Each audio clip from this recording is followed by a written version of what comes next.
Welcome back to the Lanterne Rouge Cycling Podcast with Benji Naesen. This show is supported by our show partner, Cor. I think this is maybe one of the most dramatic plot-filled races of the season, one of the craziest races I've ever watched, with drama even surprising us on the finish line.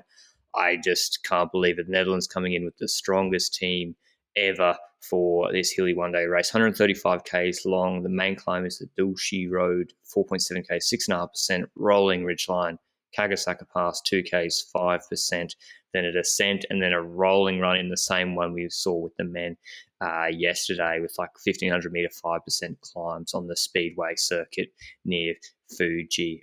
We've got a lot to talk about. But before we get into the meat of the drama, another word on our show partner, Cor. They produce performance cycling apparel. They've just released the Bradley Wiggins collaboration. I believe he's over commentating at the Olympics on the cycling. There's also the Project Aero McLaren collection, the lightweight summer collection, which is perfect for the hot conditions that we're having in Europe at the moment. And if you're in America, let us know down below. Have you picked up any Cor kit? You can check it out at www.lacole.cc. Benji, I've got my mum texting me from Australia. She watched the race. She's criticising the Netherlands team. Let's start from the neutral zone and the break that went. Just after the neutral zone, we had a breakaway of 5 riders getting away. That was Pliktov from Poland, Oberholzer for South Africa, Kiesenhover for Austria. We had Loser for Namibia. That's okay. Shapiro from Israel. So 5 riders in the breakaway. And they're not exactly the riders you would say this is uncontrollable. We've got a peloton behind with obviously the full favorites for the race, the Dutch riders. So everybody expects, every single rider in the peloton expects them to take control at some point in the race, to have one of their riders do something to make sure this gap doesn't explode to 10 minutes. And no one else should pace, right? No one else has the responsibility to pace. It's all that 1, 2, 3, 4 favorites. It's on them to pace. If you pace the Dutch team and then AVV attacks you and wins solo, you look like an idiot. And that's what's happened in Imola, or AVV attacks Imola and Harrogate. So it's on the Netherlands to chase. And what was the max time gap, Benji? It's like a drag run in before the main climb starts on Doshi, but what was the main, 10 minutes? 10 11 minutes. Actually Jesus. Crazy. Yeah, it was not controlled by the Netherlands, and other teams were basically having a contest at when someone would blink twice and start pacing. And Germany was one of the first teams that did so. They put a few riders at the front and started pacing a tiny bit, not too much, because the gap went down from 11 minutes to 8 minutes in 20, 30 kilometers. So that barely made a dent into the breakaways lead. But the break was having riders drop off. We had 3 riders left, with the most notable names being Kiesenhover and Plikta and Shapiro. Those were the 3 riders that were left. And then we had a crash at the back in the group behind, where the control was not really there by the Netherlands. And one of their riders went down as well. So that took away more of their lack of control, because they weren't going to pace while somebody was behind. Exactly. Annemiek van Vleuten went down, and in a very similar way as Thomas yesterday. Yeah, so there's this centre seam in the middle of this same spot on the road before Indolshi, the Belgian roads. What do they call it? Wait, what?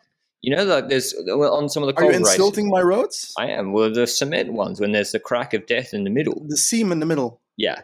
And anyway, Norsgaard hits it, front wheel goes, and then Van Vleuten, she had a fair bit of time to avoid her, and there's space either side, but she seems to hesitate. She's like, do I go around her? She then hard brakes, and she tries to avoid her, and she flips over her. They get their bikes tangled up. But she gets back on. She seems okay. Not really banged up. But again, as Benji said, just when she's coming back, AVDB is not going to pace. And I was just surprised. I mentioned this in the video I made. The Netherlands brought a team in 2016 with Ellen van Dijk in it, clearly domestique. They brought 4 here, all who could win the race. But at some point, someone has to, and I thought it would be AVDB, because she did that willingly in Liège and La Course for Vollering. I thought she would do some of the brake management if it was required, but they didn't. They get onto Doshi, it starts the climb proper. Dygert and riders like that, Tiff Cromwell, are starting to get put under pressure, and Ruth Winder as well for America. And Vollering tries an attack. I was like, okay, so you got okay legs, but Vollering attacks first. When the gap is at 7 minutes, she gets brought back, she gets marked out, then Van Vleuten counters. And again, I don't I knew Van Vleuten would attack on Doshi. I thought if the break was ahead, the gap would be at 3 minutes, 4 minutes. That, attack that sort of gap. I think attacking when the gap is at 7 minutes is basically arrogance. Like, we can just attack a 7-minute gap. It also is very risky because if she crashes, has a mechanical, if she's affected by her crash, if she's not on the legs of 2019 Harrogate, if the course isn't as hard as they think, well, then Vos can't win the sprint from behind because Netherlands aren't going to pace behind. So it's all on her at that point, right? Exactly. And additionally, we need to keep in mind that at this point, they had all the time in the world to go to the car to ask information about the breakaway. Exactly. They had all the time in the world to know. Yeah, she just went there exactly with the crash. They should have told her that the gap was, 11 minutes. Perhaps they told her. We don't know that. But at that moment, she should know. Otherwise, that is a failure on their end. And she decides to go when the gap is so large. She decides to try and bridge that gap, which is almost an impossible journey. And at that point, I was already thinking, well, if one of these breakaway riders is on a relatively good day, with the gap they have on top of Doshi, well, they just collaborate. They can make it happen. And that's where the break kind of fell apart, because we had an attack by Kiesenhofer on the Kagasaka pass just after the top of Doshi Road, and she dropped the other two. And I was like, okay, this is dangerous, because if you collaborate, you have a larger chance of winning this race.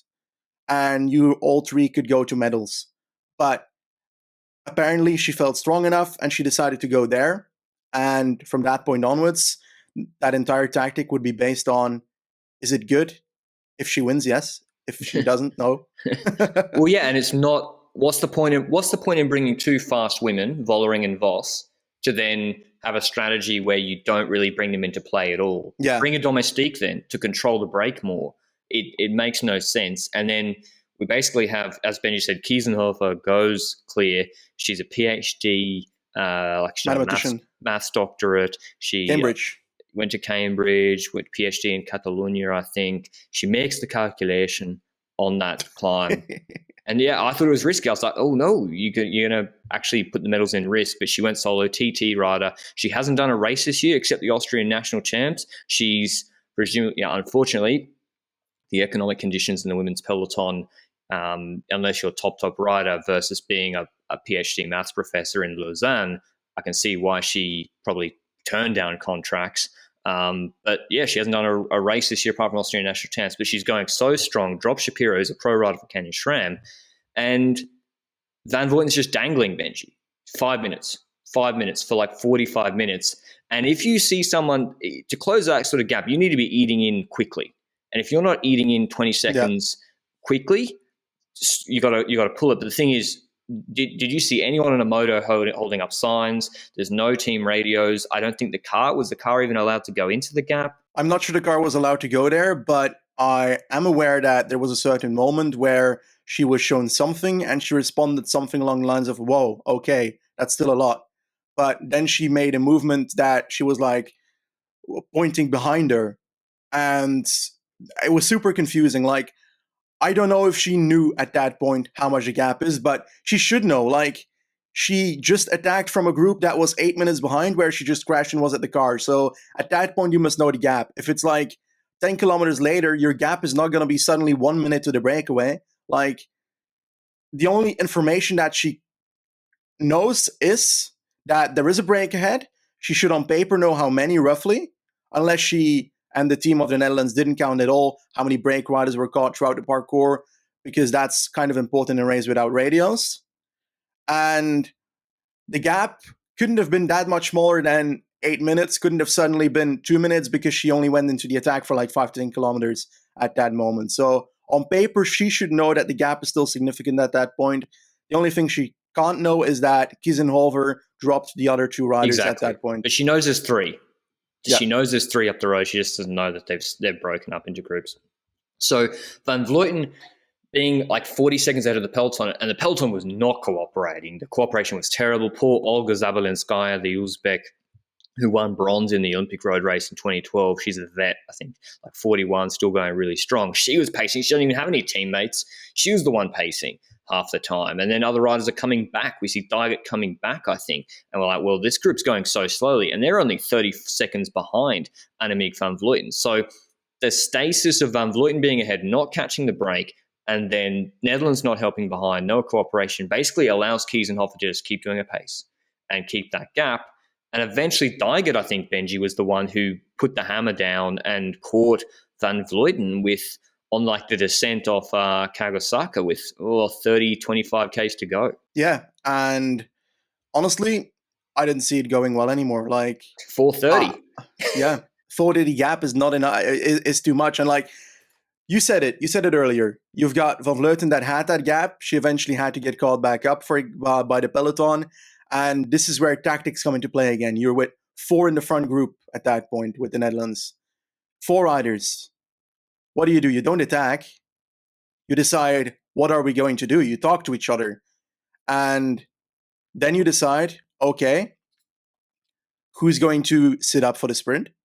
Who's going to start pacing? Who do we keep for late attack? Like, if I was a DS at that moment, my response would be, obviously there's no race radio, but they can decide this through each other, like talking to each other. They were talking to each other. And it's very simple. Vos, AVV go on the front. I would have done it differently. Or AVV, because she's already had her chance. Van Vleuten got given her chance to go for gold. AVV and Vollering, I would pace. Because one of the 2 sprinters is not necessary for the sprint. Sure, you can have a lead out, but you might as well do so with Van der Breggen. So you have 2 riders spacing, Vollering and Van Vleuten. And you keep Van der Breggen for a late attack just in case. Yep. Or to kick in as well and help as well in the late portion of the race.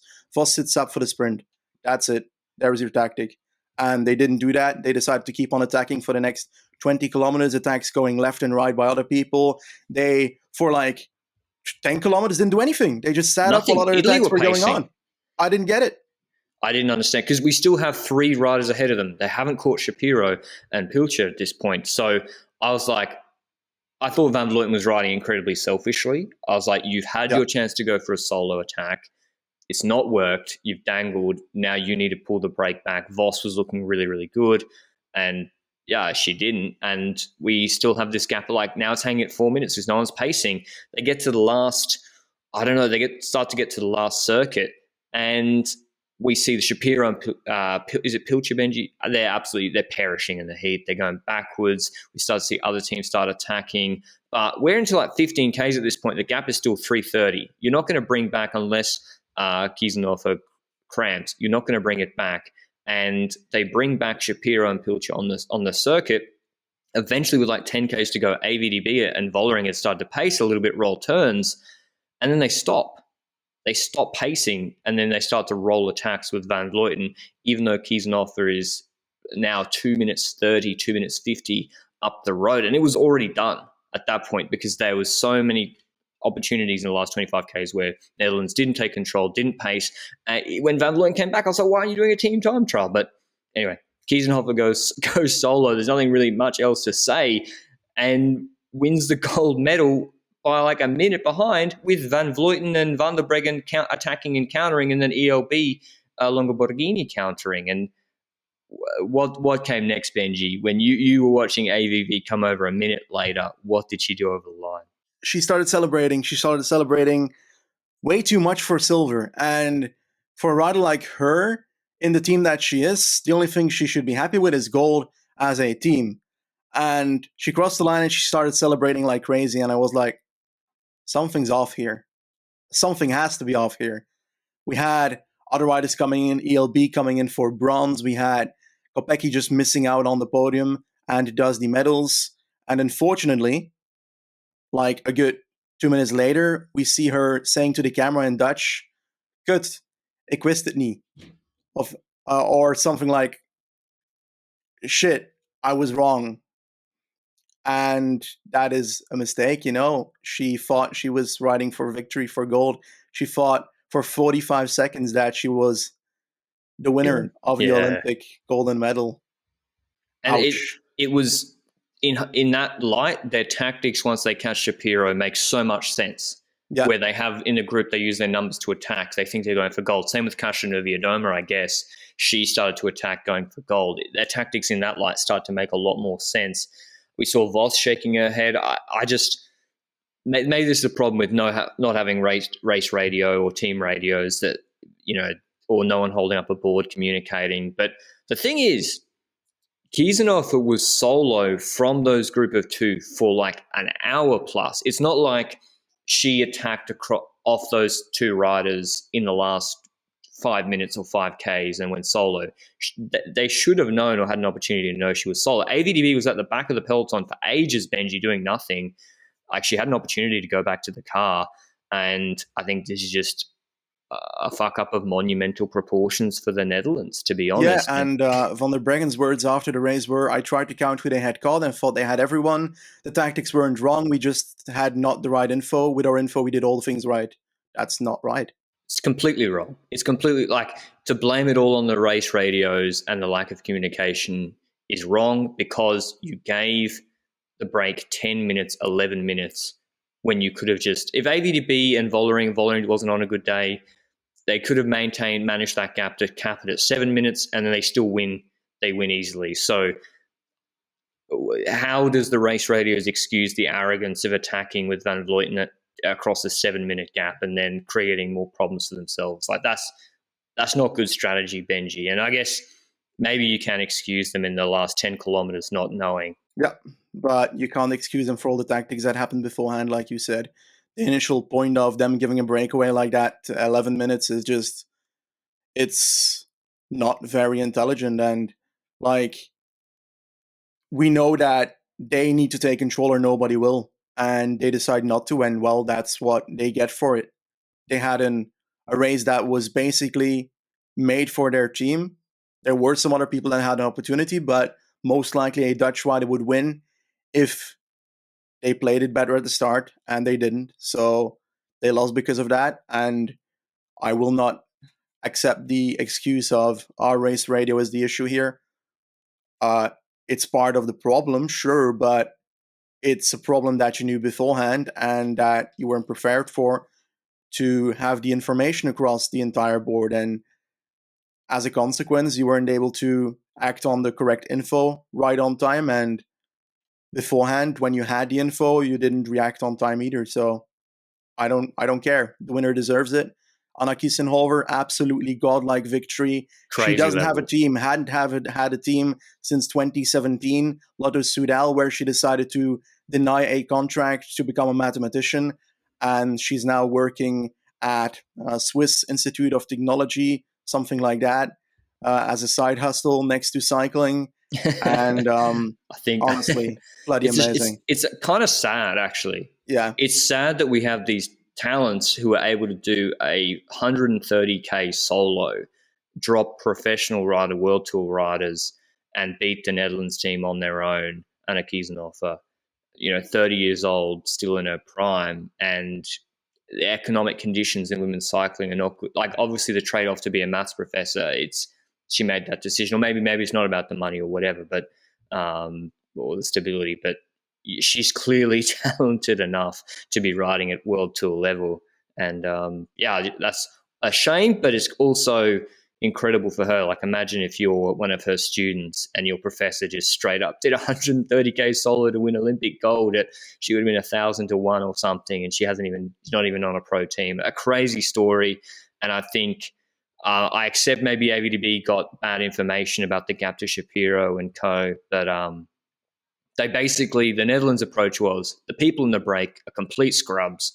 Van Vleuten can just attack across a 7-minute gap and do whatever she needs to do, and we don't even need to bother controlling them or respecting the lead they have. And it's bitten them, because it created a more dramatic scenario in the last 20Ks where they maybe couldn't go back to the car, which they didn't. So yeah, I mean, you're Belgian, Benji, but I want you to monitor the Dutch press, please, for, is there going to be an inquiry to this? I made a video saying this is the most overpowered team at the Olympics, or, at Tokyo. It still is.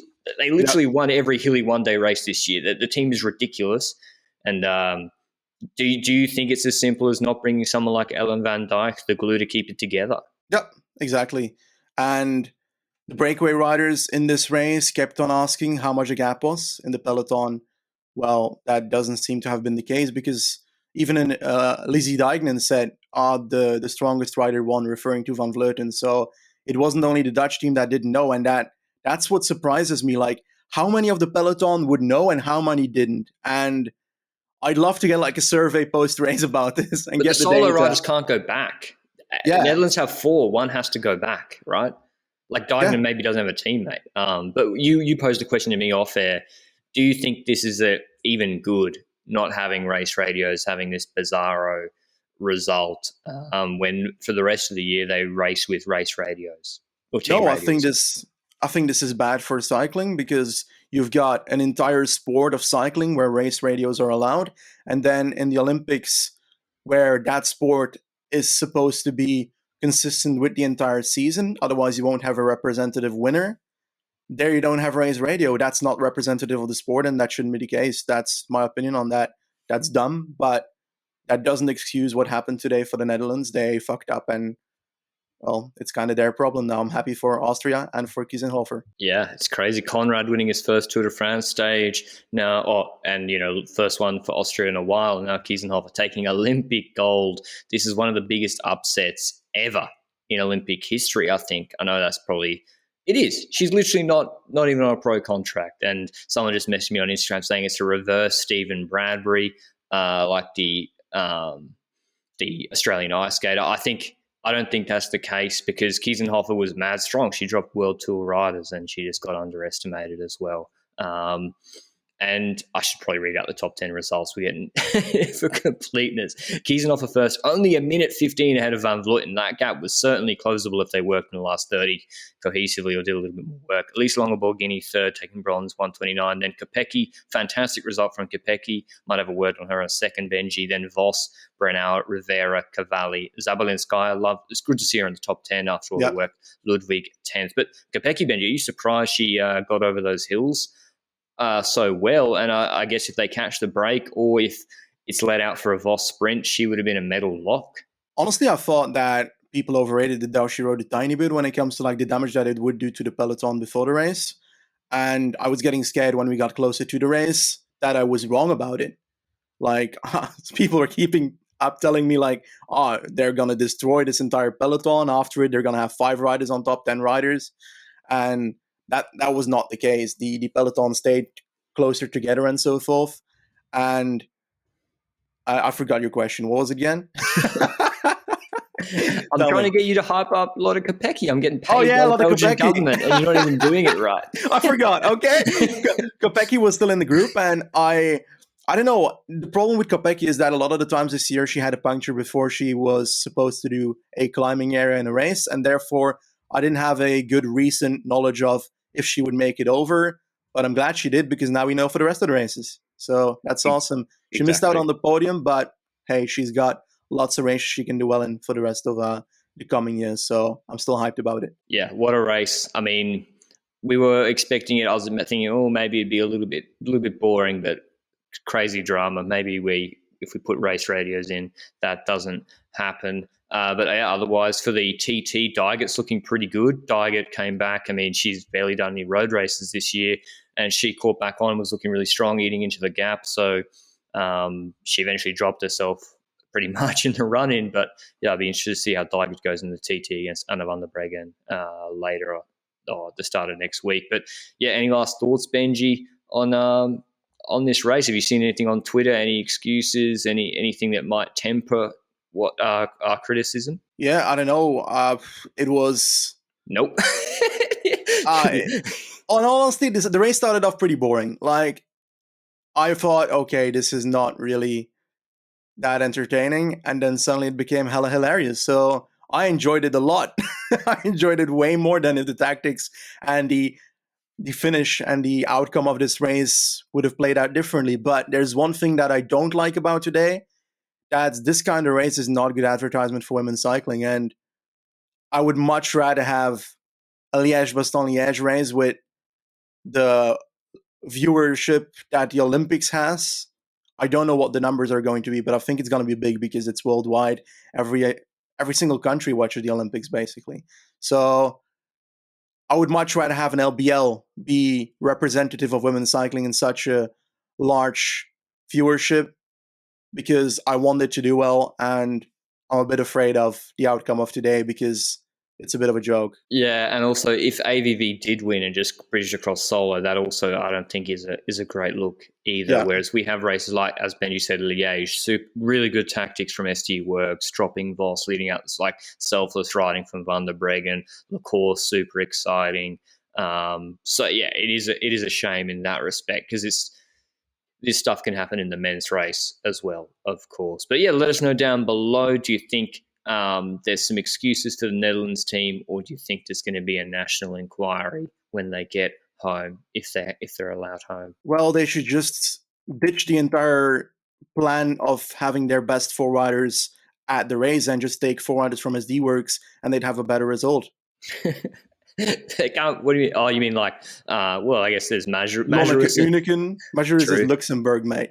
No, but that's what I was getting. You're like saying Mulman should ride for the Netherlands? No. I mean, for Dutch riders from SD Works, and they would work together. Exactly, yeah. I don't know. I'd be keen. Hopefully some stuff gets leaked out about Vos and AVDB and Van Vleuten. Maybe there's some miscommunication there as well. But yeah, let us know what you think down below. We hope you enjoyed the recap. If you're listening for the first time, make sure you subscribe down below on the YouTube channel. If that's where you're watching, give us a like on the video and or subscribe to us on podcast players. Will give us a review or rating. It makes a big difference for us, and we've really enjoyed doing the Olympics so far. Stay tuned for the TT coverage, have the preview dropping tomorrow, and then the recap obviously after the TT. But hope you have a good Sunday. Ciao.